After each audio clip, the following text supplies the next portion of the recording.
nous, elle active notre dimension mystique. Nous ne pouvons pas, alléluia, réellement accomplir les exploits si notre esprit, notre dimension spirituelle n'a pas été shiftée. J'essaie de dire qu'une dimension spirituelle superficielle va nous mener à la mort. Ézéchiel ne sait pas ce qui va se passer. La main de l'Éternel se pose sur lui et le transporte devant un spectacle inédit qu'il n'aurait jamais imaginé. Nous sommes en train de vivre, mais sous les vallées, sous nos pieds, dans les profondeurs de la terre sur laquelle nous marchons, il y a des gens qui sont prisonniers. Il y a des gens qui sont morts alors qu'ils sont supposés vivre. Pourquoi? Parce que nous refusons que la main de l'Éternel se pose sur nous. Il y a des situations que vous vivez dans vos familles. Pourquoi? Parce que vous avez refusé de vous positionner sous la main de l'Éternel. Dieu dépose Ézéchiel dans le milieu de cette vallée parce que Dieu a déposé dans Ézéchiel ce dont la vallée d'ossements a besoin. Personne ne prie pour dire Seigneur, même si tu m'amènes dans le désert, je crois que tu as déposé à l'intérieur de moi l'onction nécessaire pour que le désert devienne un oasis. La main de l'Éternel ne nous transporte pas seulement là où nous voulons aller. Quand elle nous transporte d'abord là où Dieu veut qu'on aille. Sauf qu'on est dans une génération où c'est nous qui conduisons le Saint-Esprit. C'est plus le Saint-Esprit qui nous conduit. C'est pour ça qu'on vit la régression.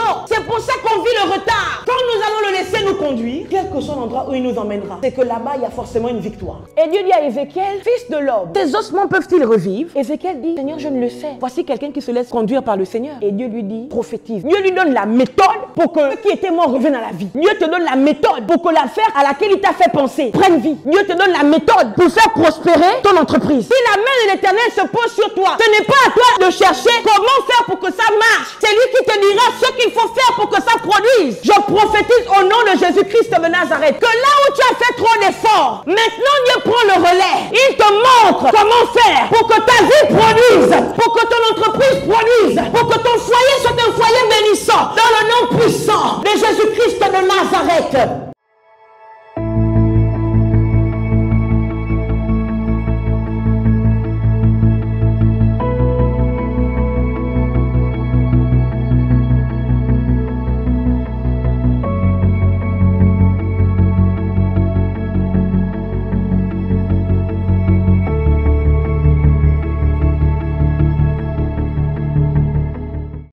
J'ai commencé à prêcher sur la main du Seigneur est sur moi.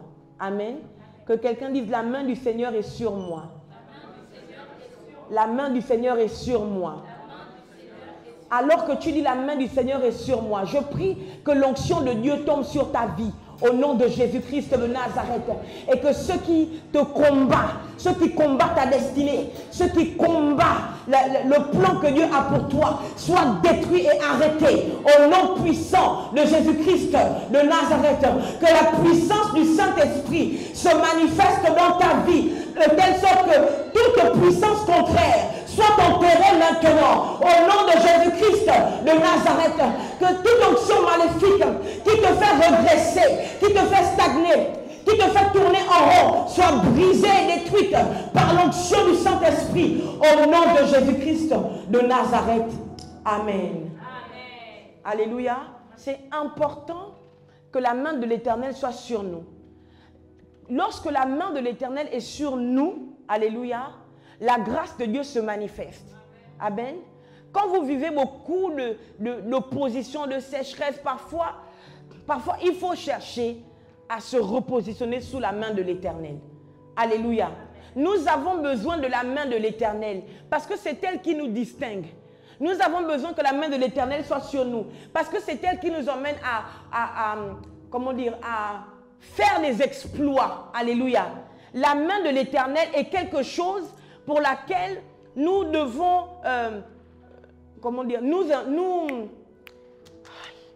je cherche un terme fort. La main de l'Éternel est quelque chose pour laquelle nous devons tout donner. Parce que c'est la main de l'Éternel qui nous donne tout ce dont nous avons besoin. Est-ce que je nous parle? La main de l'Éternel est quelque chose pour laquelle nous avons besoin de nous concentrer. Parce que c'est la main de l'Éternel qui fortifie qui nous sommes. Est-ce que je nous parle? C'est la main de l'Éternel qui nous permet d'être ce que nous sommes supposés être. Alléluia. Nous refusons de fonctionner sans la main de l'Éternel. Nous refusons d'agir sans la main de l'Éternel. Nous refusons d'être, d'exister sans le mouvement de la main de l'Éternel. Alléluia. Et donc le prophète Ézéchiel 37 à partir du premier verset, dit, la main de l'Éternel fut sur moi et il me transporta.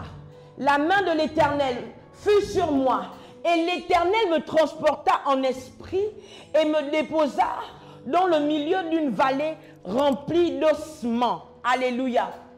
La main de l'Éternel a une première mission, c'est nous permettre d'être spirituels. Est-ce que je nous parle? La main de l'Éternel, lorsqu'elle se pose sur nous, elle active notre dimension mystique. Nous ne pouvons pas, alléluia, réellement accomplir les exploits si notre esprit, notre dimension spirituelle n'a pas été shiftée, si notre dimension spirituelle n'est pas élevée à un autre niveau. Qu'est-ce que j'essaie de dire? J'essaie de dire qu'une dimension spirituelle superficielle va nous mener à la mort. Parce que même du côté obscur, il y a des gens qui peuvent être plus spirituels que vous. Vous ne pouvez plus vous permettre d'être superficiel. Vous ne pouvez plus vous permettre d'être clopin. Tantôt on y va, tantôt on recule.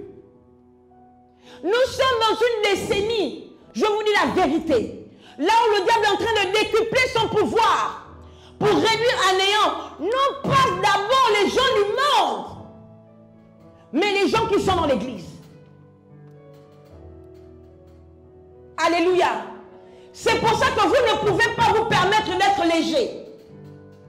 Vous ne pouvez plus vous permettre de faire des choses qui vous sortent de la main de la couverture de la main de l'Éternel. Est-ce que je te parle? Alléluia. Ézéchiel est là, Ézéchiel ne sait pas ce qui va se passer. Amen. Mais un jour comme ça, la main de l'Éternel se pose sur lui et le transporte devant un spectacle inédit qu'il n'aurait jamais imaginé. Nous sommes en train de vivre, mais sous les vallées, sous nos pieds, dans les profondeurs de la terre sur laquelle nous marchons, il y a des gens qui sont prisonniers. Il y a des gens qui sont morts alors qu'ils sont supposés vivre. Il y a une grande armée de l'Éternel qui est encore enchaînée sous les bas-fonds de la terre. Pourquoi? Parce que nous refusons que la main de l'Éternel se pose sur nous. Il y a des situations que vous vivez dans vos familles. Pourquoi? Parce que vous avez refusé de vous positionner sous la main de l'Éternel. Est-ce que je te parle? Personnellement, je suis fatiguée d'une spiritualité superficielle. Nous devons arriver au stade où les démons disent on connaît Paul. Nous connaissons Jésus et nous savons qui est Paul. Alléluia. Et on doit dire nous connaissons Jésus et nous savons qui est Kelly. Nous savons qui est Édouard. Nous avons besoin de ça. La vérité c'est quoi? C'est que Dieu s'en fiche. Dieu s'en fiche de ce que vous lui demandez un travail. Dieu s'en fiche de ce que vous lui demandez le mariage. Dieu s'en fiche de ce que vous lui demandiez, je ne sais pas moi, une grande entreprise ou une grande renommée. Pourquoi? Parce que dans le travail, il y a des agents maléfiques qui vous attendent pour vous tuer. Et Dieu ne vous donnera pas quelque chose qui va vous tuer. Dieu s'en fiche de vous donner le mariage. Pourquoi? Parce que le diable attend que vous rentriez dans le mariage pour vous broyer. Dieu veut qu'on demande une dimension surnaturelle, une dimension spirituelle forte, de telle sorte que lorsqu'il lui donne la grâce de rentrer dans le mariage, d'avoir une grande entreprise, nous ne mourrons pas à cause de la bénédiction. Est-ce que je nous parle? Je dis qu'en tant qu'enfant de Dieu, on doit être spirituellement intelligent. On ne peut plus demander des bénédictions pour rien, juste parce qu'on estime qu'il faut qu'on soit béni. Nous demandons la bénédiction pour être le bras de l'Éternel dans le domaine où il nous établit. Sauf que les chrétiens ne sont plus ça. Les chrétiens font honte au royaume des cieux. Dieu leur donne une bénédiction, la bénédiction les tue. Dieu les emmène dans un autre niveau. dans ce niveau-là, on les tue. Pourquoi? Parce que ils ont cherché les bénéfices du royaume au lieu de chercher le royaume et sa justice. Ils cherchaient premièrement le royaume des cieux et sa justice. Et tout ce que vous demandez là vous sera donné par-dessus tout. La question donc qu'on se pose, c'est que quand on a obtenu la chose pour laquelle on a prié, et puis cette chose nous détruit, qui nous a donné? Est-ce que c'est Dieu le fou? Ou bien le problème vient de nous? David a été un roi. Et David a attendu 13 ans avant de s'asseoir sur un trône. Est-ce que je nous parle? Il est un roi à 17 ans. Il commence à régner à 33 ans, les amis. Est-ce que je nous parle? Mais nous, qu'est-ce qu'on fait? On a appris que Dieu donne l'argent. On prie, Dieu nous donne une opportunité, l'argent arrive. Et on meurt. On devient sec spirituellement. Pourquoi? Parce que nous n'étions pas aguerris. Alléluia. Dieu parle à Joseph par des songes. Et Dieu lui montre le type de destin qu'il aura. Que même les constellations vont se prosterner devant lui. Alléluia. Les épis de maïs, de blé, se prosternent devant l'épi, alléluia, de Joseph. Amen. Et c'est merveilleux parce que l'épi de blé est le signe de la richesse. Alléluia. Amen. Mais c'est ce qu'il a vécu en Égypte. Tout le monde se prosternait devant Joseph pour avoir des grains de blé. Est-ce que je nous parle? Alléluia. Mais quand Joseph arrivait à ce niveau de domination, Joseph n'est pas mort. Tu crois que tu peux être conseiller ou bien père spirituel de Pharaon, comme il dit. Et Dieu a fait de moi père de Pharaon. Tu peux être le père de Pharaon et puis tu es léger spirituellement. Tu peux être positionné à la vice-présidence de l'Égypte et puis tu es un bébé spirituel. Hein? Non! C'est pas possible. Si Dieu ne nous donne pas des choses, c'est parce qu'on n'est pas prêt. Si Dieu ne nous donne pas, c'est parce qu'on est bébé. Si Dieu ne nous donne pas encore aujourd'hui, c'est parce que Dieu n'a pas encore confiance en notre maturité spirituelle. C'est aussi simple que ça. Oui, on nous dit non, le temps de Dieu, chaque chose a son temps, Dieu a son temps, sois patient et toutes ces choses. Mais dans cette passe, pourquoi Dieu tarde? Pourquoi Dieu tarde? Dieu ne te donnera jamais quelque chose si tu n'es pas prêt. Pourquoi Dieu tarde? Dieu tarde parce qu'il sait que s'il te donne ça, tu vas mourir. Alléluia. Et il y a des choses que toi-même, tu dois être franc envers toi-même. Il y a des choses que toi-même tu vis, tu sais que c'est bad. Il y a des choses dans lesquelles tu es rentré et puis aujourd'hui, ça te dépasse. Pourquoi? Parce que tu n'as pas fait le travail en amont. Tu n'as pas fait le travail de grandir spirituellement, de grandir tes muscles spirituels. Tu as refusé de grandir. Alléluia. Il dit donc, la main de l'Éternel fut sur moi et il me transporta en esprit et me déposa dans le milieu d'une vallée remplie d'ossements. Alléluia. Dieu dépose Ézéchiel dans le milieu de cette vallée parce que Dieu a déposé dans Ézéchiel ce dont la vallée d'ossements a besoin. Nous devons arrêter les prières complètement terre à terre, les prières de bébé. Oh Seigneur, transporte-moi sur la montagne de la gloire. Et si Dieu t'attend dans la vallée, parce qu'il y a quelque chose caché en toi pour que la vallée reprenne vie. Mais le problème c'est ça, nos familles, nos foyers sont en train de mourir parce que nous prions simplement pour avancer, aller dans l'endroit où que l'autre a vu les beaux pâturages. Personne ne prie pour dire Seigneur, même si tu m'amènes dans le désert, je crois que tu as déposé à l'intérieur de moi l'onction nécessaire pour que le désert devienne une oasis. S'il ne t'amène pas dans la vallée d'ossements desséchés, comment tu sais que tu as le pouvoir de transporter la vie? Comment tu sais? S'il ne t'amène pas au désert, comment tu sais que tu as le pouvoir de transformer les déserts en verts pâturages? Tu sais ça comment? Voici les prières des bébés spirituels. Oh Dieu, donne-moi la gloire. Seigneur, souviens-toi de moi. Donne-moi le mariage. Éternel, souviens-toi de moi. Donne-moi une grande entreprise où j'aurai l'argent. C'est pas mauvais. Dieu n'est pas contre cela. Dieu veut nous bénir. Dieu veut qu'on ait l'argent. Dieu veut qu'on soit dans la gloire. Dieu veut toutes ces choses. Mais qui va dire, Seigneur, emmène-moi là où tu veux. Emmène-moi au niveau où il y a un besoin auquel je peux répondre. Qui va dire? Ou qui va simplement dire comme Marie a dit, je suis la servante du Seigneur, qu'il me soit fait selon ta volonté. Qui va dire ça? Qui va dire comme Jésus a dit, non pas ma volonté, mais la tienne. Qui va parler comme ça à Christ, à Dieu? Qui va dire ça? La main de l'Éternel ne nous transporte pas seulement là où nous voulons aller. La main de l'Éternel, quand elle nous transporte d'abord là où Dieu veut qu'on aille. Sauf qu'on est dans une génération où c'est nous qui conduisons le Saint-Esprit. C'est plus le Saint-Esprit qui nous conduit. C'est pour ça qu'on vit la régression. C'est pour ça qu'on vit le retard.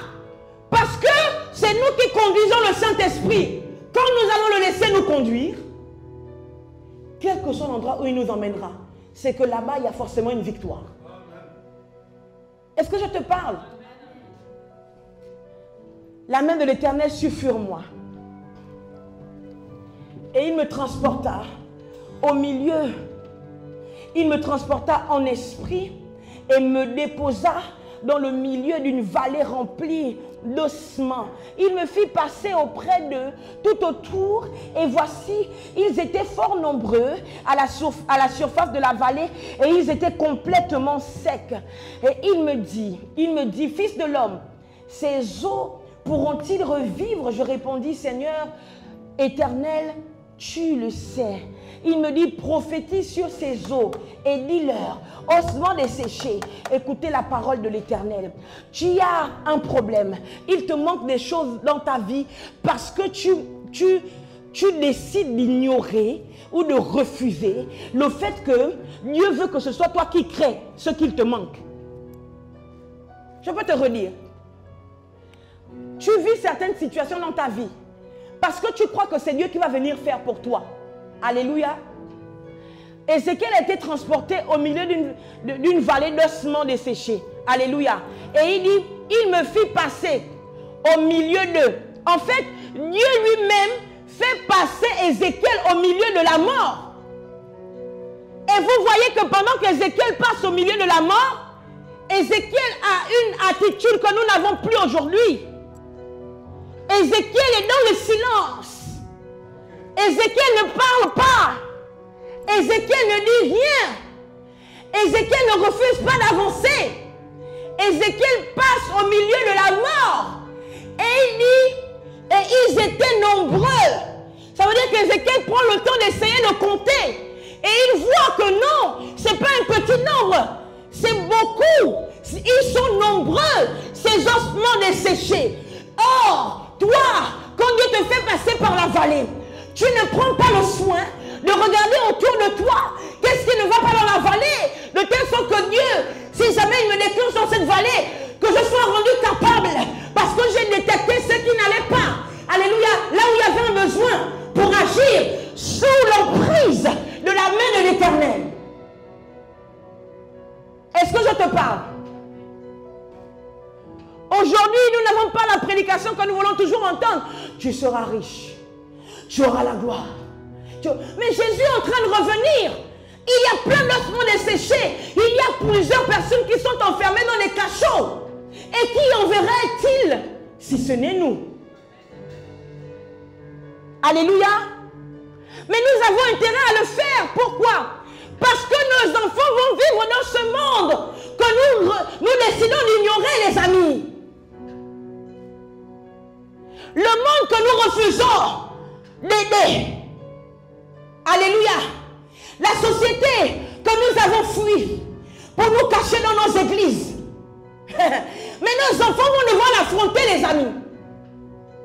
Voilà pourquoi il est temps pour nous d'accepter d'être sous l'emprise de la main de l'Éternel et de rentrer dans cette société et commencer à changer les choses pour que quand ce sera le tour de notre enfant d'être relâchés, ils aient moins de travail à faire.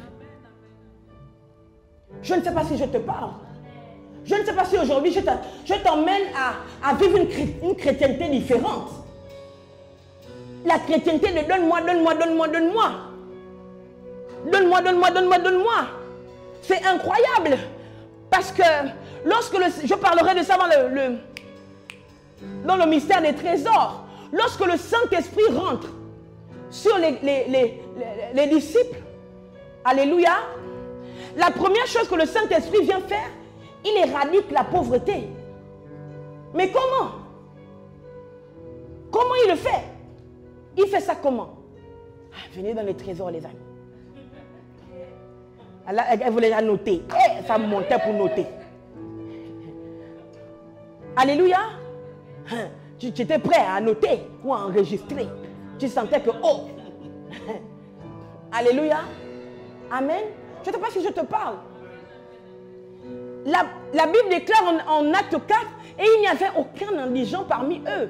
Mais ils ont fait comment? Parce qu'ils étaient à 120. Alléluia. Et quand Paul prêche, et quand Pierre prêche, amen, quand Pierre prêche, 3000 personnes se convertissent. Mais croyez-moi, il y avait bien plus de 3000. Alléluia. Parce qu'à l'époque, ils comptaient les hommes. Et ils ne comptaient pas les femmes et les enfants. Vous comprenez?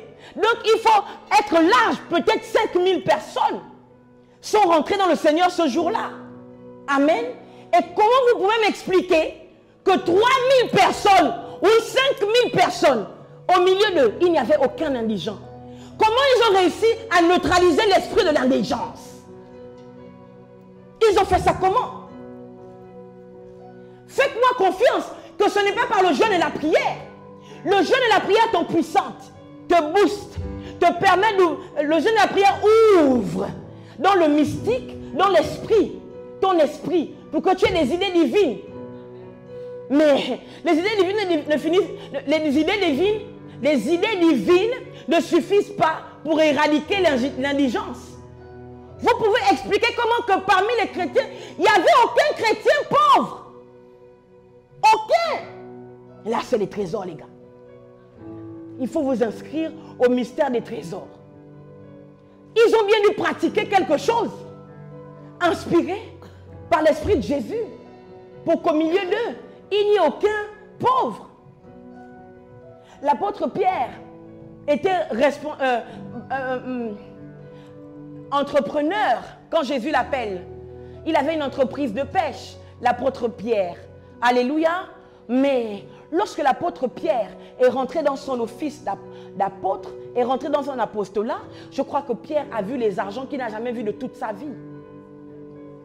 La Bible déclare qu'ils apportaient l'argent aux pieds de Pierre. Je vais mettre une grande parenthèse. Vous comprenez comment que vous êtes chrétien, vous servez Dieu dans l'église, vous ne payez pas la dîme. Levez les mains pour m'expliquer. Qui a le courage? Qui a le courage? Qui a le courage de lever les mains et expliquer? Mon père spirituel a dit, il ne fait pas confiance à un chrétien qui ne paye pas sa dîme. Et il a bien raison. Et il a bien raison. C'est la vérité. La Bible dit, là où est ton cœur, c'est là où sera ton trésor. Si ton trésor ne rentre pas à la maison, tu n'es pas membre de la maison. Si tu ne peux pas emmener ton trésor dans la maison, tu n'en es pas membre. Mais vous-même dans vos maisons, vous achetez des choses pour que vos maisons ne manquent pas de nourriture, de riz, non? Ou bien? Oh! Dans vos maisons, vous n'achetez pas, vous ne payez pas le courant. Hein? Dans vos maisons, vous n'utilisez pas vos argents pour payer l'électricité. Hein? Dans vos maisons, vous utilisez vos argents, non? Pour acheter la nourriture. Pour acheter la grande télé dans vos maisons. Vous n'avez pas les grandes télés dans vos maisons. Hein? Mais ça ne vous vient pas à l'esprit de payer vos dîmes. Vous vous en foutez. C'est que la maison de l'Éternel, ce n'est pas votre maison, les gars. C'est aussi simple que ça. Moi, toi, tu connais mon compte, tu gères mes argents. Même quand je n'ai rien, elle est là. Je paye ma dîme. Même quand je n'ai rien. Mais c'est le strict minimum. Et je vous assure que vous ne pouvez pas jouer avec la dîme. Vous ne pouvez pas jouer avec les argents. Ce n'est pas possible. Personne n'a prêché à Abraham. Mais on dit que Abraham, c'est le père de la foi. Abraham n'a jamais douté. Mais Abraham a parlé. Il a parlé à Abraham. Abraham a dit que je vais mourir. Moi, je n'ai pas d'enfant. C'est mon esclave Eliezer de Damas qui va hériter de tous mes biens. Je n'ai pas d'enfant. C'est fini. Moi, ce n'est pas la peine. C'est fini. Ça, là, ce n'est pas douter. Ça, ce n'est pas contester Dieu. Mais la Bible dit que non, Abraham n'a jamais douté. C'est par la foi qu'Abraham a cru. Et la Bible, quand les trois parlent à Abraham, avant d'aller vers Sodome et Gomorrhe, il dit que l'année prochaine, à la même époque, ta femme Sarah va enfanter. Sarah est de l'autre côté de la tente, elle entend, elle rigole. Et l'un des gens dit que, mais pourquoi Sarah rit? Sarah ment. Elle dit que moi, je n'ai pas ri. Et quand le livre des Hébreux reproduit maman Sarah, le livre des Hébreux dit que Sarah, c'est par la foi que Sarah n'a pas douté. Que Sarah a cru qu'elle allait enfanter. Sauf que moi, je peux prendre le livre de la Genèse, je montre que là, c'est écrit que Sarah a ri, elle a dit c'est faux. Vous voyez ce que je veux dire? Mais Sarah n'a pas douté. Regardez les gens comme ça. En fait, vous voulez que Dieu dise qu'Abraham a douté, pourquoi? Quand personne n'a prêché à Abraham sur la dîme et puis Abraham paie la dîme. Vous voulez que Dieu doute. On dise qu'Abraham a douté, pourquoi? Mais Abraham nous a sorti des grandes révélations qui sont salutaires pour nous. Abraham a commencé à parler de la dîme avant que Dieu ne rentre dans le corps de Moïse pour nous expliquer c'est quoi la dîme. Abraham a commencé à parler de la dîme, il n'y avait aucun sacrificateur qui existait. Hein? C'est quand il voit Melchisédek. Melchisédek n'a pas prêché, Abraham apporte ta dîme. Melchisédek, non, n'a pas prêché à Abraham, apporte ta dîme. Abraham a pris tout le butin, il a enlevé le 10e. Il est parti donner à Melchisédek. Et c'est le jour que Abraham, I live in God, c'est le jour que Abraham a apporté la dîme à Melchisédek, qu'on est rentré dans le rituel du pain et du vin. Mais vous ne lisez pas vos Bibles. La Bible déclare que Abraham a donné la dîme à Melchisédek. Alléluia. Et quand Abraham a donné la dîme à Melchisédek, Melchisédek a pris le pain et le vin. Et il a donné à Abraham. Vous n'avez pas le droit de prendre la Sainte Seine si vous ne payez pas vos dîmes. Si vous ne payez pas vos dîmes, vous n'êtes pas éligible pour la Sainte Seine. Vous êtes des voleurs. C'est tout. Et la Bible dit que Abraham, Dieu lui a prophétisé. Oh oui, ta descendance sera comme des étoiles et toutes ces choses. En fait, Dieu prophétise la royauté à Abraham, sauf qu'Abraham n'a pas de royauté dans son sang. Mais Abraham n'a pas ça, son père c'est un ganga. Hein? Le père d'Abraham, il s'appelait comment? Tétraque. Non, comment il s'appelait? Anyway, cherche maman, cherche pasteur Antonia, s'il te plaît. C'était un marabout. Terra, hein? Voilà, oui, c'est ça. Il est tétraque, mon ami. Terra, merci, pasteur. Terra n'avait pas la royauté. Terra, c'était un comian à Abidjan. C'était un comian. Terra, c'était un comian. Libreville, Kinshasa. Terra, c'était un marabout, un ganga. Hein? On appelle ça comment? Mali, Dakar. Terra, c'était un marabout. Il n'avait pas la royauté dans son sang. Mais comment vous comprenez que Jésus-Christ est fils d'Abraham? Que David est fils d'Abraham? Il a eu ça où? La royauté est rentrée comment? Comment la royauté est rentrée? Hein?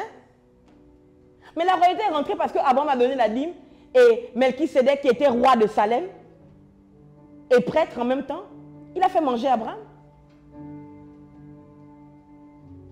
C'est vous qui venez à l'église, vous mangez votre Sainte Seine, vous vous en foutez si vous avez payé la dîme ou pas.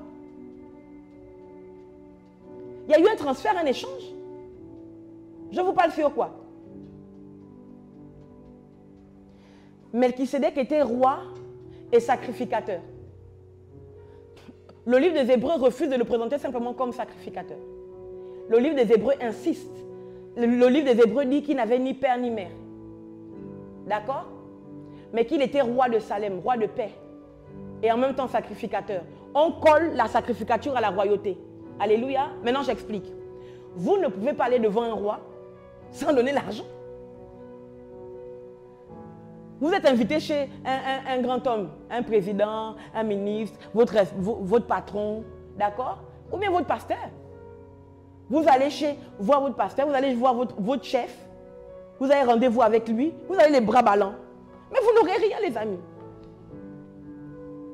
Abraham est parti devant Melchisédek, roi d'abord, laissons la sacrificature. C'est cité, il est roi et sacrificateur. Alléluia. Mais Abraham ne part pas les mains vides. C'est vous qui allez voir vos patrons. J'ai entretien annuel. Ça, c'est cadeau pour vous. Hein. J'ai entretien annuel avec mon patron. Et vous allez saka. Vous vous asseyez. Sans rien. Vous parlez boulot. Vous négociez pour votre augmentation. Après, vous sortez. Vous n'avez rien compris de la vie. Vous n'avez rien compris de la vie. La Bible parle dans un des livres, soit Ecclésiaste ou Proverbe, on dit que si vous donnez beaucoup de cadeaux au roi, son cœur va se tourner en votre faveur. Et il dit aussi au roi que refusez de trop prendre les cadeaux avant que votre cœur ne soit. Vous voyez ce que je veux dire? Mais c'est vous qui partez chez les rois les mains ballants. Moi, je suis chef d'entreprise. J'ai entretien annuel. D'accord? Premièrement, avec le frère Christ, il vient me voir bras ballants. On discute. C'est normal. Moi, on a le droit de discuter. C'est ça le but de l'entretien annuel. Il discute son augmentation et toutes ces choses. Quand ça finit, bon, on rentre. Ok. Bon, écoute, bon courage, bonne continuation. Oui. Maintenant, le sœur Kesha arrive aussi à l'entretien annuel. Elle amène. Oh, merci, bonjour monsieur et tout, voilà. Oh, ça va bien. Bon, ici, vous appelez chef, vous appelez par les prénoms, non? Salut Jean-Luc, c'est ça, non? Voilà. Oh oui, bonjour Jean-Luc et tout. Ah, tiens, je t'ai pris un petit parfum bien. Ah, j'ai trouvé ça très joli, je t'ai pris. Mais c'est fini. C'est fini. Je me concentre d'abord sur le dossier de la sœur Kesha. Après, maintenant, le frère Christ, ça vient après. Mais c'est logique. Ce que je vous donne, non, ce sont les secrets de la bienséance. C'est les secrets de la vie. Regardez les documentaires qui parlent de riches. Vous voyez, quand ils vont... Vous n'avez pas vu dans les films. On les invite à dîner chez des amis et tout. Ils amènent toujours un vin. Ils ne font jamais bras ballants. Mais bras ballants donnent bras ballants. Alléluia. Les mains vides apportent les mains vides. Vous comprenez? Mais c'est la même chose. Vous allez à l'église. En fait, dans le Seigneur, vous avez une obligation. Au moins celle-là. Une obligation. C'est la dîme et l'offrande. C'est obligatoire. Ce qu'on n'exige pas dans l'offrande, c'est le montant. Et même, c'est les chrétiens d'aujourd'hui. C'est vous les chrétiens d'aujourd'hui. Moi, si je prends la Bible, je vous lis. Vous savez que même pour aller bénir vos maisons, oh, pasteur, j'ai déménagé, viens prier pour ma maison. Ou viens prier pour ma voiture. Vous savez que dans la Bible, c'est écrit dans le livre des Nombres que c'est le sacrificateur qui donne le montant de l'offrande que tu donnes pour bénir ta maison. Vous savez que c'est écrit dedans. C'est-à-dire que si je viens bénir la maison de maman Kelly, non? Quand je dis que, oh maman, j'ai construit la maison, bien j'ai acheté, il faut maintenant que tu viennes bénir et toutes ces choses, je prophétise au nom de Jésus, ma fille. Amen. Alléluia. Quand j'arrive, je dis que d'accord, ma fille, j'arrive, prépare 3 000 € pour l'offrande. Et c'est écrit ici, et on s'en tiendra. Vous comprenez? Et on s'en tiendra. Et en parlant de celui qui veut la bénédiction, et il s'en tiendra à l'évaluation du sacrificateur. C'est écrit noir sur blanc. C'est écrit. On va vous dire ça comment? Vous ne me croyez pas, hein? Parce que je sens un petit sourire narquois de mon fils. Vous ne me croyez pas? D'accord? Allons-y voir. Non, vous allez encore mieux me croire. Vous allez encore mieux me croire, les amis. La croyance sera plus forte et il s'en tiendra.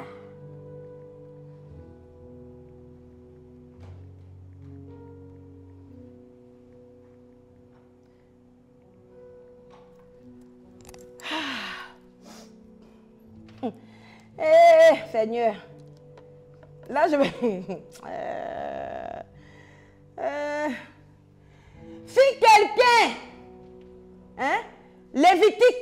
27, là je parle seulement du champ, là c'est l'entreprise. Hein? Parce qu'ils utilisaient les champs comme entreprise, c'était leur entrepreneuriat. Alléluia, avant c'était soit tu as le bétail, soit tu as la plantation. Vous savez ça, non? Voilà. Lévitique 27, pour ne parler que de ça. Il y a trop de choses, mais il y a aussi la maison dedans. Hein? Mais je m'arrête seulement pour l'entreprise. Lévitique 27, oui, noir sur blanc, je les ai chercher. Ils prennent leur Bible, ils sont allés chercher parce qu'ils sentent que, oh, ils sentent que j'ai fait mon... Genre, non, on dirait qu'on a fait des escroqueries et rentré dans l'autre pasteur. Et maintenant, comme le pasteur se défend avec la Bible, ils prennent aussi maintenant leur Bible. Chacun est en train de fouiller. Tout le monde est prêt. 27. Lévitique 27, à partir du verset 16. Si quelqu'un sanctifie à l'Éternel un champ de sa propriété, virgule, ton estimation, il parle au sacrificateur, c'est Dieu qui parle au sacrificateur, hein? Ton estimation sera en rapport avec la quantité de semences. Aïe, aïe, aïe, aïe, aïe, aïe. 50 cycles d'argent pour un homère de semences d'orge. C'est même précis, hein? C'est même précis. Vous voyez, non? Maintenant, verset 17. Si c'est dès l'année du jubilé qu'il sanctifie son champ, on s'en tiendra à ton estimation. Là, il parle de sacrificateur. Vous savez que ça veut dire que, par exemple, tu fais ton restaurant, non? Ou bien ta boîte de nuit, comme j'étais allé sanctifier la boîte de nuit de mon fils. Ah oui, c'était son affaire. Alléluia.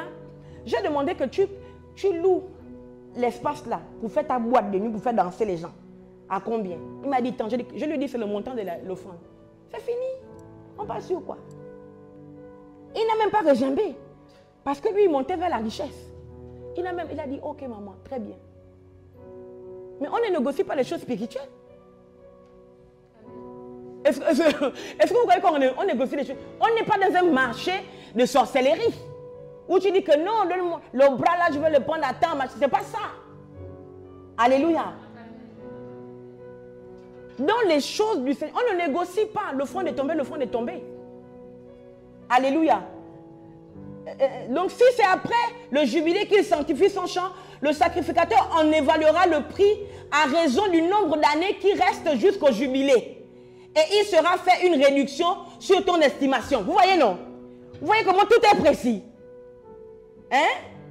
Celui qui a sanctifié son champ, si celui qui a sanctifié son champ veut le racheter, il ajoutera un 5e au prix de ton estimation. Et le champ lui restera. Et c'est même encore trop grave. C'est que quand vous sanctifiez votre maison, non? Oh, viens sanctifier ma maison à l'Éternel. Ça veut dire que ce n'est plus votre maison. Vous ne pouvez plus faire vos stars. Dire que non, ça c'est ma maison. C'est la maison que Dieu voudra utiliser quand il veut, il l'utilise. Oh, sanctifie ma voiture. C'est la voiture que Dieu voudra utiliser quand il veut, il l'utilise. C'est ça là qu'il dit. Maintenant, s'il veut racheter que non, moi je veux maintenant que ma maison soit ma maison à moi. Je suis fatigué d'organiser les agapés de l'église dans ma maison. Tu dois donner 5% du prix que tu as payé que tu as donné pour l'offrande. C'est écrit. Vous avez vu que je ne mens pas, non? Votre pasteur n'est pas escroc. Votre pasteur n'est que biblique. Et même, vous devez bénir le Seigneur pour la dispensation actuelle. Parce qu'à l'époque des apôtres, vous vendez tout, vous amenez tout au pied des apôtres. Et c'est les apôtres qui décident combien ils vous donnent. Il n'y a pas à négocier. Bon, vous préférez quelle dispensation? Vous préférez quelle dispensation? Hein? Je vais un peu évaluer la spiritualité de mes brebis. Vous préférez être dans quelle époque? L'époque de Pierre ou l'époque du pasteur Charlie? Sanctuaire. Quelle époque? Oui. Hein? Ok. Et Madame Bayonne? Quelle époque? Tu préfères quelle époque? Je préfère l'époque là, puisque Dieu m'a mis dans l'époque là. Ne me manipule pas, ne manipule même pas Dieu. Tu préfères quelle époque? Tu préfères quelle époque? Honnêtement, cette époque là, si j'étais dans l'autre époque, je devais seulement faire, on ne discute pas les choses spirituelles. Tu préfères quelle époque? Tu préfères quelle époque? Tu préfères quelle époque? Hein? Elle préfère sa mamie, c'est logique. Tu préfères quelle époque? Tu préfères quelle époque? Tu préfères quelle époque? Kenan, tu préfères quelle époque? Hein? Celle-là. Et toi, ministre Célestine, tu préfères quelle époque? Celle-là. Et vous préférez quelle époque? Talia, tu préfères quelle époque? Et toi? Très bien. Nous sommes à 1, 2, 3, 4. Qui préfèrent l'époque de Pierre? Pourquoi? Parce qu'à l'époque de Pierre, même si je donnais tout, j'étais riche. Il n'y avait aucun indigent, les gars. Maintenant, quand vous regardez votre époque, vous ne sentez pas que oh.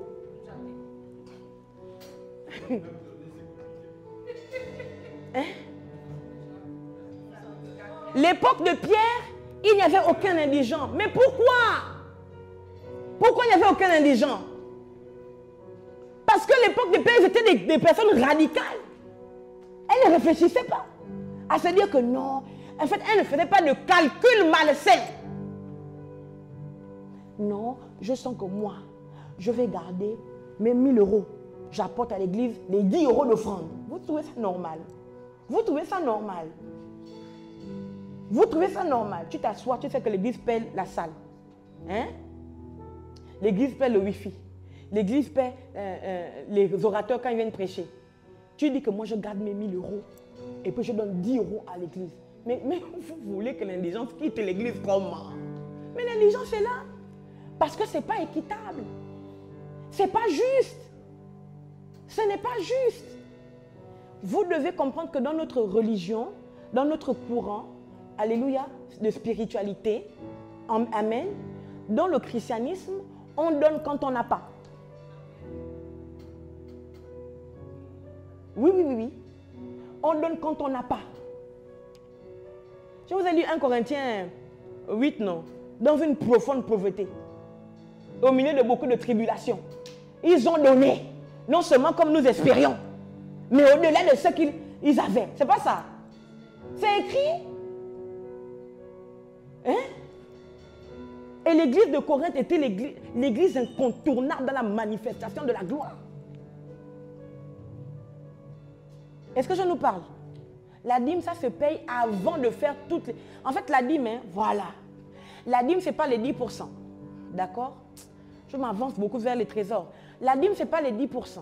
OK? La dîme, c'est les 10% avant d'avoir fait toute forme de dépense. C'est ça la dîme. La dîme, c'est l'argent qu'on enlève avant qu'on ait touché l'argent pour autre chose. Parce que ça doit être sanctifié. Alléluia. C'est pas que quand l'argent est venu, tu as acheté ta robe, tu as payé tes unités, tu as payé ton carburant, tu as payé ton truc, tu as payé ceci, tu as payé ton loyer à la fin. Eh Dieu merci, il me reste encore le montant de la dîme, je vais payer ma dîme. C'est pas ça. C'est que tu payes là, c'est plus la dîme. Tu fais un don, une cotisation. La dîme, c'est que dès que le salaire est rentré, tu enlèves le 10e.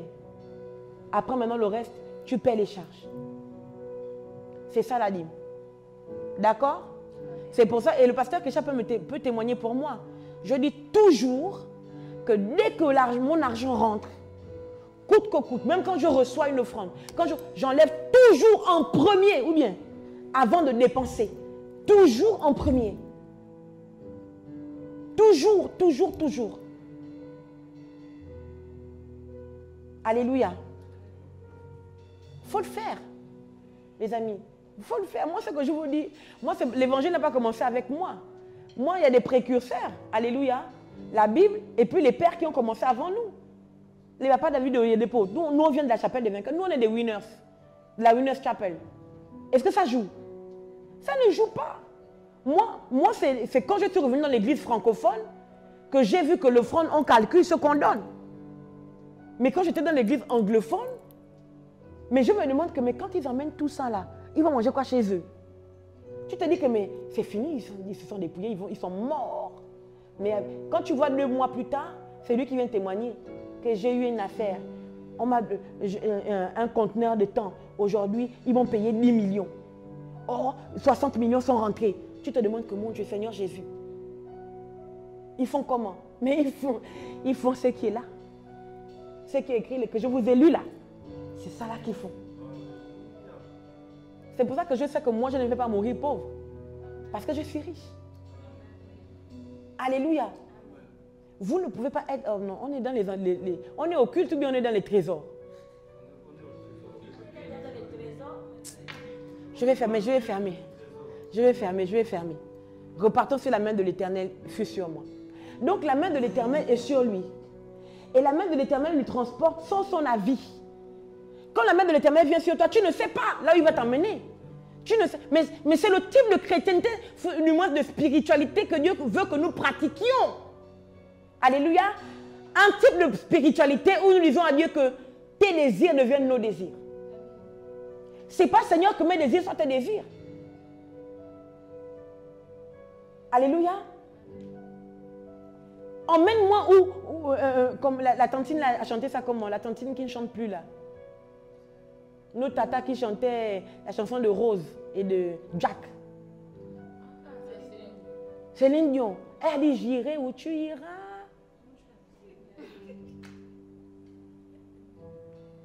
Oui. Non, je ne suis pas païenne les amis. Mais c'est un message. Elle dit à un homme qu'elle ira où il ira. Ou elle ira où lui il ira. Mais qui doit chanter ça? C'est elle ou c'est nous? C'est nous qui devons chanter ça à Dieu. Parce que jusqu'ici, Dieu cherche toujours un homme. Dieu cherche toujours une femme. Dieu cherche toujours un enfant. Donc lorsque la main de l'Éternel se pose sur nous, nous ne disons pas la main de l'Éternel, attention, attention, amène-moi plutôt sur une montagne. Attention, non! La main de l'Éternel se pose sur nous et il nous emmène là où il décide de nous emmener. Alléluia. Il nous emmène là où il décide de nous emmener. Pourquoi? Parce que quel que soit le lieu où il nous emmène, on ne peut pas échouer parce que c'est lui qui nous dirige.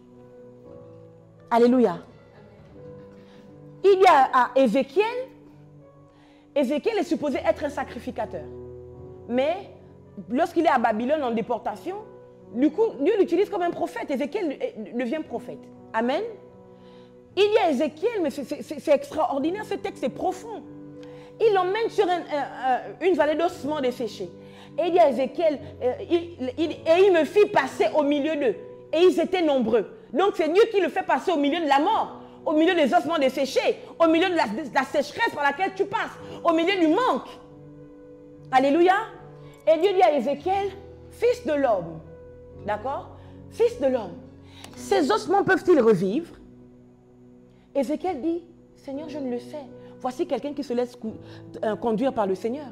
Seigneur, je ne le sais. Et Dieu lui dit, prophétise. Dieu lui donne la méthode. My God. Dieu lui donne la méthode pour que ceux qui étaient morts reviennent à la vie.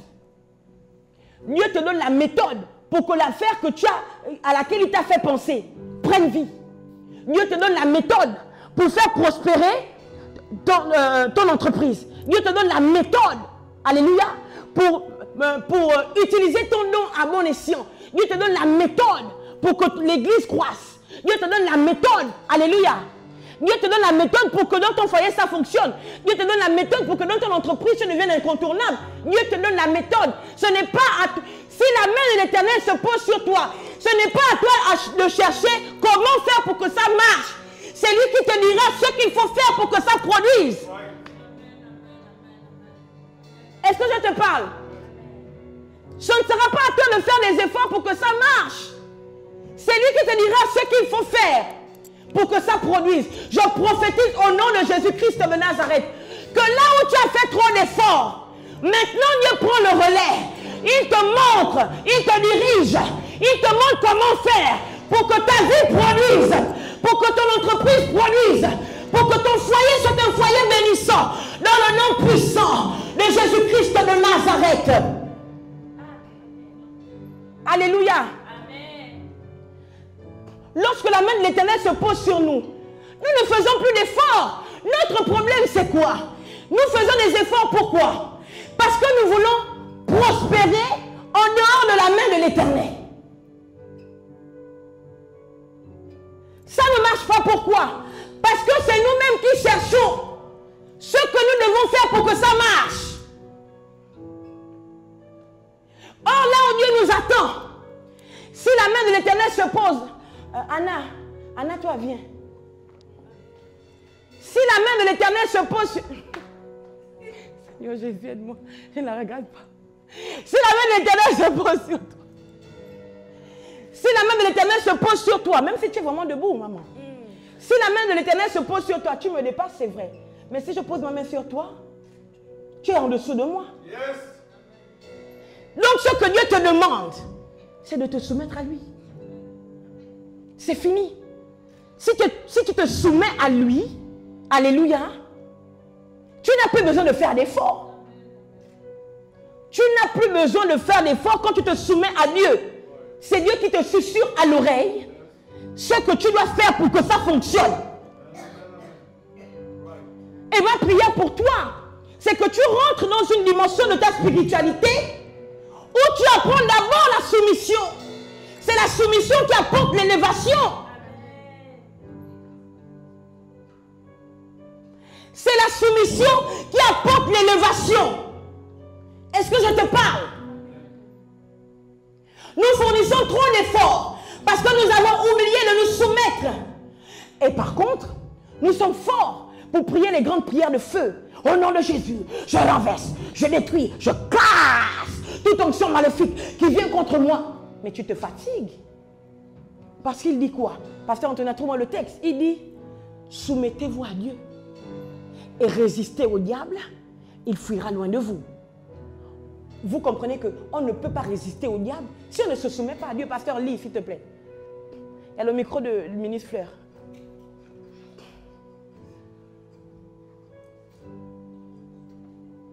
Jacques 4, verset 7. Oui. Soumettez-vous donc à Dieu et résistez au diable et il fuira loin de vous. C'est fini. C'est fini. Mais je ne sais pas qui nous a prêché que résister au diable, si tu es fort, si tu résistes, tu vas voir comment le diable... Mais tu peux résister. Tu peux résister au diable. Il ne fuira pas loin de toi. Pourquoi? Parce que tu n'es pas soumis à Dieu. C'est tout. Le diable ne craint pas les gens. Le diable ne craint même pas l'onction. Le diable ne craint pas l'onction puisque lui-même il a l'onction. Le diable ne craint pas les gens. Le diable craint ceux qui sont soumis à Dieu. Parce que tu prends ascendant sur lui quand tu te soumets à Dieu.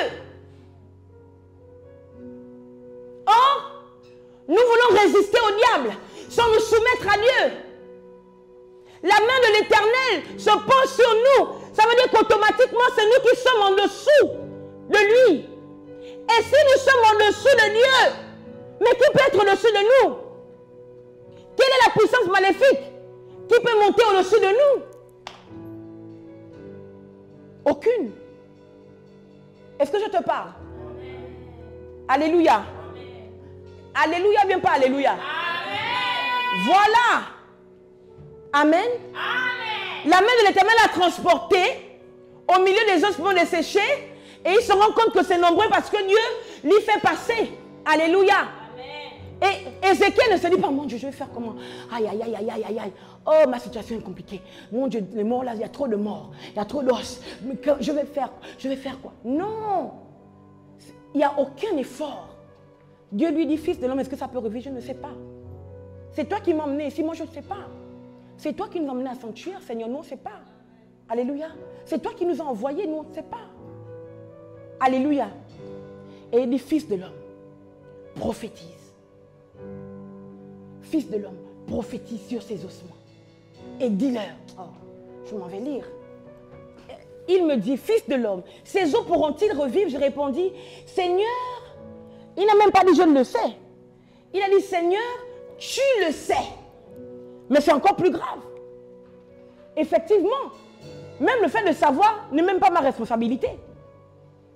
Ce n'est même pas ma responsabilité, c'est la responsabilité de Dieu. De savoir. Moi, tout ce que je sais, c'est que je suis sous toi. C'est tout ce qui m'intéresse. Alléluia. Verset 3, il me dit, fils de l'homme, ces os pourront-ils revivre? Je répondis, Seigneur, éternel, tu le sais. Il me dit, verset 4, prophétise sur ces os et dis-leur même ce que tu dois dire. Donc même ce que tu dois faire, même ce que tu dois pratiquer, te vient de lui. Or, nous sommes une génération qui fait tellement d'efforts. Alors que ce n'est plus à nous de faire des efforts. Si nous sommes des instruments, comme ce piano, est-ce que vous voyez le piano s'agiter pour faire sortir le son? Le piano ne s'agite pas pour... Le piano a été conçu pour faire sortir un son. Alléluia. Et le piano ne s'agite pas. Pourquoi? Parce que c'est l'instrumentiste qui va simplement poser ses mains dessus. Et naturellement, le son va sortir. Naturellement, le piano va produire le son. Alléluia. Parfois, nous ne produisons pas le son dans nos troubles. Nous ne produisons pas de résultats dans nos manquements, dans nos manques, dans nos situations compliquées. Parce que nous avons oublié que nous ne sommes que des instruments. Et il y a quelqu'un qui est supposé jouer notre partition, qui est supposé nous jouer, nous utiliser. C'est l'Éternel, en dessous de qui nous avons choisi de nous mettre. Ma prière pour toi, au nom de Jésus-Christ, ma prière pour toi, c'est que tu apprennes à arrêter de faire tant d'efforts et que tu te positionnes sous l'Éternel, que tu te soumettes à lui pour que lui seul te susurre ce dont tu as besoin. Écoute, tu ne connais pas assez. Voici un autre problème. Voici un autre problème que nous avons. Nous connaissons tout.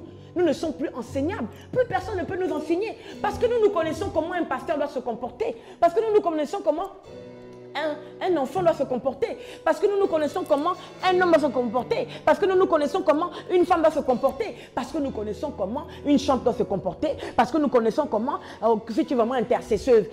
Moi, je suis étonnée que tu puisses encore regarder Netflix jusqu'à 3 h du matin si tu es intercesseuse. Nous connaissons tout. Nous connaissons tout. Si nous connaissons tout,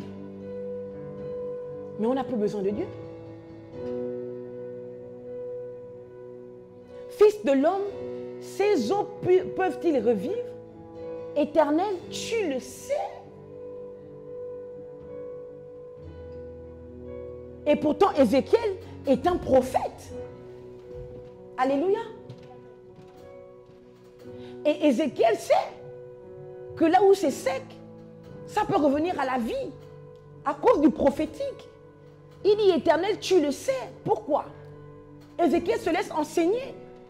Ézéchiel sait qu'il est mieux que ce soit Dieu qui lui dise fais ça, fais ci, pour que ça ne rate pas poteau comme disent les Ivoiriens.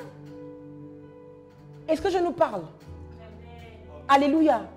Aujourd'hui, je ne sais même pas si c'est une prédication ou si c'est même quoi. Mais je crois que je vous aide.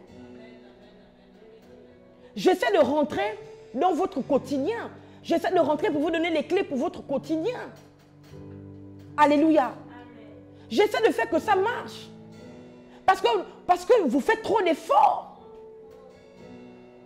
Vous en fournissez trop. Et ça c'est... Oh là là, mince. Est-ce qu'ils sont même prêts à entendre ça? Est-ce qu'ils sont même prêts à entendre ça? La première image que l'homme a vue de Dieu. Je peux redire? La première image que l'homme a vue. Si vous oubliez tout, retenez ça. La première image que l'homme a vue de Dieu, ce n'est pas l'homme, c'est pas le Dieu guerrier. Ce n'est pas le Dieu ressusciteur. La première image que l'homme a vue de Dieu, ce n'est même pas le Dieu enseignant. La première image que l'homme a vue de Dieu, ce n'est pas le Dieu redoutable qui fait sortir le tonnerre. Ce n'est pas ça. La première image que Adam a vue de Dieu, c'est un Dieu qui se repose. Je peux redire. Ça, normalement, je devais apporter ça dans une grande conférence auprès des personnes qui sentent que vraiment, ça le vaut. La première image que Adam a vue de Dieu, c'est un Dieu qui se repose. Dieu a travaillé le premier jour, le deuxième jour. Il a créé les luminaires. Le quatrième jour, il a créé tout ce qui existe dans la création. Alléluia. À la fin de tout ce qu'il a créé, Dieu a créé l'homme à la fin du 6e jour. Cela a été, et ensuite cela a été très bon. N'est-ce pas? C'est ce que la Bible dit, non? Puis le 7e jour, Dieu se reposa. Donc quand Adam commence, Adam tombe sur un Dieu qui se repose. Adam ne sait pas comment Dieu a créé le monde, comment Dieu a travaillé. Ça veut dire quoi? La première notion que Dieu nous inculque, c'est le fait d'être calme, de ne pas faire d'efforts. Ce qui nous amène à fighter, à nous agiter, c'est le péché, c'est la désobéissance. Sinon, quand Adam est relâché, Adam est tranquille, il ne souffre pas pour manger, il ne souffre pas pour produire, rien. L'image que Adam a vue pour la première fois d'un Dieu, c'est un Dieu qui se repose. Mais pourquoi nous ne voulons pas rentrer dans ce repos? Pourquoi? Parce que nous ne sommes plus enseignables. Parce que nous, on connaît tout. On sait comment ça fonctionne. Sauf qu'il y a des précurseurs. Ça ne va pas commencer avec toi, mon fils. Ça ne va pas commencer avec toi, ma fille.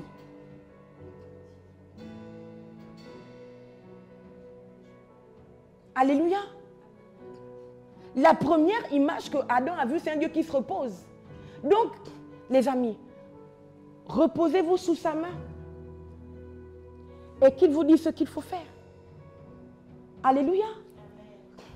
Et il faut que je finisse avec aujourd'hui. Alléluia. Et la Bible dit que on est au verset 6. Je vous donnerai, d'accord? Bon, ainsi parle l'Éternel, verset 5. Ainsi parle le Seigneur l'Éternel à ses eaux. Voici, je vais faire entrer en vous un esprit et vous vivrez. Ok? Je vous donnerai des nerfs, je ferai croître sur vous de la chair, je vous couvrirai de peau, je mettrai en vous un esprit et vous vivrez. Et vous saurez que je suis l'Éternel. Je prophétisais selon l'ordre que j'avais reçu. Mais c'est selon. La main de l'Éternel se pose sur nous pour que nous fassions selon. Selon l'ordre que j'avais reçu. Et je sens dans mon esprit qu'il faut que je casse une pensée maléfique qui est en train de monter dans vous. Vous vous dites que c'est l'Éternel qui vous parlera. Mais Dieu peut vous parler à travers moi. Que moi, Dieu m'a parlé, Dieu m'a dit, Dieu m'a parlé. Moi, avant, je me disais que les pères qui disaient que Dieu ne peut pas me sauter pour te parler à toi. Mais ils avaient raison. Parce que même quand Dieu te parle, quand tu es dans une maison, dans une famille, quand Dieu te parle, Dieu va toujours te parler en fonction de la lignée de laquelle tu sors. Mais vous savez que même quand Dieu appelle quelqu'un, il appelle quelqu'un en fonction de la lignée de laquelle il sort. Vous savez ça. Mais vous, soi-disant, Dieu vous a parlé de quelque chose qui va totalement à l'encontre de ce qui est prêché dans votre assemblée. Dieu m'a parlé. Comment ça? Il y a un problème. Soit tu es un sympathisant de l'assemblée, tu ne fais pas partie de l'assemblée. Parce que Dieu ne peut pas te dire que dans ton assemblée, on ne boit pas d'alcool. Moi, Dieu m'a parlé. Le Seigneur m'a parlé que je peux de temps en temps, quand il y a dans cette situation, ce n'est pas Dieu qui t'a parlé, c'est le diable. Ou bien tu ne fais pas partie de l'assemblée en question. C'est tout. Là, je prends un exemple bête. Peut-être que ce n'est même pas un exemple bête. Peut-être que parmi nous, il y en a à qui Dieu, soi-disant, Dieu a parlé de boire le moussungu ou bien le malamba. Ou le petit mabouela. C'est quoi ça? C'est les boissons locales de chez nous, les boissons alcoolisées locales de chez nous. C'est les boissons alcoolisées locales du Gabon. Vous comprenez? Mais tu es dans une assemblée où les responsables ne doivent pas boire d'alcool. Les ministres, les pasteurs, les responsables, ils ne boivent pas d'alcool. C'est pour ça que la Sainte Seine, c'est le jus de raisin. Alléluia. Mais toi, soi-disant, Dieu t'a parlé que lors des occasions en famille, tu peux quand même boire. C'est Satan qui t'a parlé, papa. Ce n'est pas Dieu. En tout cas, si tu fais partie de l'assemblée là, non, c'est Satan qui t'a parlé. C'est pas Dieu. Maintenant, si tu ne fais partie, si tu es un sympathisant, en fait, tu ne fais pas partie de l'assemblée. Tu viens juste nous blaguer, tu es un sympathisant. Là, d'accord. Là, d'accord. Mais si tu es membre de l'assemblée, et il va nous noyer malambe. Moussung. C'est pas le Seigneur. Ah non, quand les Congolais prêchent et qu'ils parlent en lingala, vous ne vous plaignez pas. Je suis parlant en Mansango.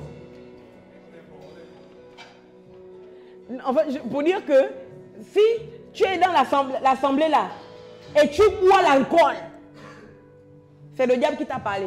C'est pas Dieu. Alléluia. Oh, les amens sont très fins. Amen. Mon fils, je ne te vois pas ouvrir la bouche et dire amen. Mon fils, toi, tu regardes à côté comment? Mon Jami. Alléluia. Et il dit, je prophétisais selon l'ordre que j'avais reçu. Et comme je prophétisais, il y eut un bruit.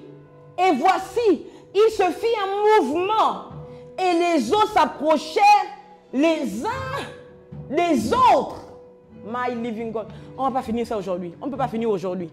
Dimanche prochain, le thème de ma prédication, c'est la suite de « Et la main de l'Éternel sur moi ». Alléluia.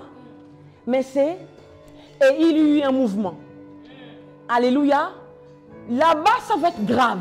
Oh mon Dieu. Mais Dieu ne peut pas apporter la vie s'il n'y a pas de mouvement. Et je le dis mieux. La Bible déclare que les eaux se rapprochèrent les uns des autres. Il n'y a pas la vie parce que vous êtes divisés. Il n'y a pas la vie parce que vous êtes séparés. Alléluia. La Bible dit, et il y eut un bruit, puis il se fit un mouvement. Alléluia. Mais le mouvement, les hyper spirituels m'ont dit que le mouvement, c'est le mouvement de l'esprit. Non. L'esprit était encore inactif, puisqu'après il va prêcher, il va prophétiser à l'esprit. Amen. L'esprit était encore inactif. Le mouvement, c'est le mouvement des eaux. Mais si ce qui est mort peut bouger, à plus forte raison, toi qui es vivant. Alléluia. Seigneur éternel, voici le temps de la fin du culte. Je prie au nom de Jésus-Christ de Nazareth que tu nous rencontres dans les profondeurs de nos cœurs et que tu transformes nos cœurs en des cœurs différents, afin qu'au nom de Jésus-Christ de Nazareth, nous puissions apprendre l'art de se soumettre à toi pour pouvoir produire des résultats. Au nom de Jésus, nous sommes extrêmement exténués d'une vie qui ne produit aucun résultat. Voilà pourquoi au nom de Jésus, nous acceptons la soumission. Nous acceptons de nous soumettre en dessous de ta main. Nous acceptons de nous soumettre à ton Saint-Esprit qui a le pouvoir de faire le mouvement, qui a le pouvoir d'apporter un grand bruit dans notre vie pour le changement de nos destinées. Au nom de Jésus, rencontre chacun de nous au niveau de son besoin alors que la semaine est en train de s'achever. Au nom de Jésus, nous refusons que la semaine qui arrive soit semblable à la semaine que nous avons passée. Au nom de Jésus-Christ de Nazareth, nous refusons que les jours se ressemblent. Nous refusons, Seigneur, que cette semaine ressemble à la semaine qui est passée. Voilà pourquoi, alors que nous nous soumettons sous la main de Dieu, qu'il se fasse un mouvement dans nos ossements desséchés, qu'il se fasse un mouvement dans nos foyers, qu'il se fasse un mouvement dans nos projets, qu'il se fasse un mouvement dans notre corps, dans notre santé, qu'il se fasse un mouvement et que la mort soit éradiquée pour toujours au nom de Jésus-Christ de Nazareth. Amen. Apportons notre offrande de la parole.